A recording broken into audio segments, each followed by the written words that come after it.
There's a lot of media attention these days about bullying, from schools to workplaces and even the NFL. There's a lot of reasons why I think bullying is a hot topic, but unfortunately I think the media sound bites that scream suicide by bullying are not helping parents understand this issue. First of all, there is not a straight line between bullying and suicide. What you do find is that mental health issues like depression or eating disorders can make an adolescent more vulnerable to the hopelessness that will precede suicide. Bullying can be a risk factor and exacerbate these mental health challenges, for sure. But I think there's been a lot of irresponsible journalism and people looking for a sensational Twitter feed that is frankly inaccurate and misleading regarding the facts.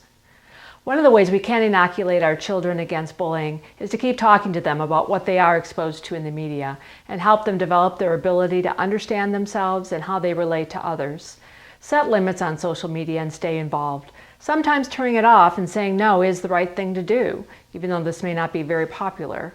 Somehow it seems easier and more familiar for us as parents to set boundaries in the physical world with curfews and driving contracts than it does when it comes to the virtual world of the internet and electronically socializing. A recent study from Stanford found that the best predictor of healthy emotional interactions was lots and lots of face-to-face time communication. Our adolescents need this face-to-face time to learn how to read other people's emotions because that's the way we develop empathy. So it seems like in-person socializing is the healthy food in our diets and Facebook and texting is kind of the empty calorie food.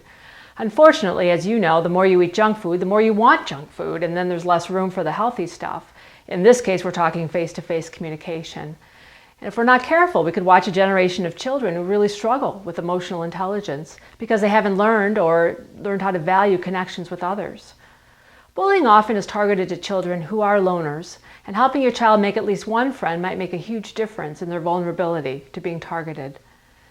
It also must be said that parents may inadvertently role model bullying types of behaviors.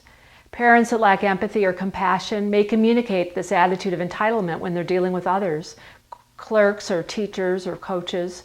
An often repeated truism in parenting is that values are caught and not taught.